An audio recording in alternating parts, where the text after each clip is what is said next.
Subscribe to our YouTube channel and press the bell icon to get the latest updates. यूँ तो हमारे देश में बहुत सी पवित्र नदियाँ हैं, लेकिन आज हम आपको उस नदी के बारे में बताने जा रहे हैं जिसे देव नदी भी कहा जाता है। आपकी जानकारी के लिए बता दें कि पतित पावनी गंगा को देव नदी भी कहा जाता है।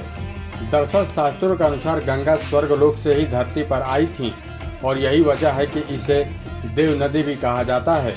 इसके अलावा पुराणों के अनुसार ऐसा माना जाता है कि गंगा श्री हरि विष्णु जी के चरणों से निकली हैं और उसके बाद भगवान शिव की जटाओं में आकर समा गई। ऐसे में श्री हरि और भगवान शिव से गहरा संबंध होने के कारण ही गंगा को पतित पावनी भी कहा जाता है। ऐसा इसलिए माना जाता है क्योंकि गंगा में स्नान करने से मनुष्य के सभी पापों का नाश हो जाता है। जबकि गंगा से संबंधित एक कथा भी बहुत मशहूर है और वो ये है कि एक बार देवी गंगा श्री हरि विष्णु से मिलने के लिए बैकुंठ धाम चली गई थी। ऐसे में वहां जाकर उन्होंने भगवान विष्णु से कहा कि हे प्रभु, मेरे जल में स्नान करने से सभी के पाप नष्ट हो जाते हैं, लेकिन मैं इतने पापों का बोझ कैसे उठा पाऊंगी।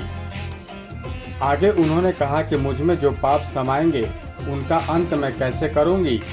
ऐसे में श्री हरि विष्णु ने कहा कि हे गंगा, जब साधु संत और वैष्णव आकर आप में स्नान करेंगे तो आपके सभी पाप धुल जाएंगे। वैसे ये तो सबको मालूम ही होगा कि गंगा नदी इतनी पवित्र है कि हर हिंदू की आखिरी इच्छा यही होती है कि उनकी अस्थियां गंगा नदी में ही विसर्जित की जाएं। जबकि गंगा नदी में बहाने के बाद ये अस्थियां कहाँ जाती हैं, ये कोई नहीं जानता है। अगर आप भी इस सवाल का जवाब ढूंढ रहे हैं और आपको अब तक इसका जवाब नहीं मिल पाया है तो अब चिंता मत कीजिए, क्योंकि आज हम आपको इसका जवाब जरूर बताएंगे। अब ये तो सब जानते ही होंगे कि ये सवाल इतना मुश्किल है कि इसका जवाब वैज्ञानिक भी आज तक नहीं दे पाए। वो इसलिए क्योंकि गंगा नदी में लाखों लोगों की या यूँ कहें कि असंख्य लोगों की अस्थियों का विसर्जन किया जाता है, लेकिन उसके बाद भी गंगा नदी पावन और पवित्र रहती है।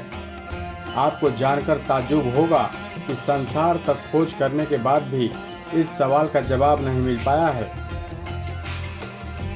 वहीं अगर सनातन धर्म की माने तो मरने के बाद व्यक्ति की आत्मा की शांति के लिए ही गंगा नदी में उसकी अस्थियों का विसर्जन किया जाता है और इसे शास्त्रों के अनुसार भी बहुत उत्तम माना जाता है।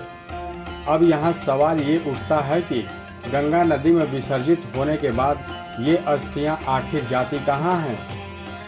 तो हम आपको बता दें कि ये अस्थियाँ सीधा श्री हरि विष्णु के चरणों में बैकुंठ जाती हैं। अब भले ही आप माने या न माने, लेकिन सच यही है। इसके अलावा जिस व्यक्ति का अंतिम समय गंगा के नज़दीक गुजरता है उसे मरने के बाद यकीनन मुक्ति मिलती है। अब ऐसे में गंगा के प्रति हिंदुओं की आस्था होना स्वाभाविक सी बात है। वहीं अगर वैज्ञानिक दृष्टि से देखा जाए तो गंगा जल में पारा यानी कि मरकरी मौजूद होती है, जिससे कि हड्डियों में मौजूद कैल्शियम और फास्फोरस पानी में ही घुल जाता है। ऐसे में ये सब जल जंतुओं के लिए एक पौष्टिक आहार होता है। जिसके अलावा वैज्ञानिक दृष्टि से हड्डियों में सल्फर मौजूद होता है, जो कि पारे के साथ मिलकर पारद का निर्माण करता है। ऐसे में ये दोनों एक साथ मिलकर मरकरी सल्फाइड सॉल्ट का निर्माण करते हैं। वहीं हड्डियों में बचा शेष कैल्शियम ही पानी को स्वच्छ रखने का काम करता है। इसके अलावा धार्मिक दृष्टि से पारद शिव जी का प्रतीक है और गंधक शक्ति का प्रतीक माना जाता है। यानी ऐसे में सभी जीव आखिरकार शिव और शक्ति में ही लीन हो जाते हैं। तो दोस्तों, हमें यकीन है कि आपको आपके सवाल का जवाब जरूर मिल गया होगा। तो दोस्तों, आपको ये वीडियो कैसी लगी आप हमें कमेंट करके ज़रूर बताएं और भी ऐसी ही रोचक जानकारियों को जानने के लिए आप हमारे चैनल अमेजिंग वर्ल्ड को सब्सक्राइब जरूर करें। Subscribe to our YouTube channel and press the bell icon to get the latest updates.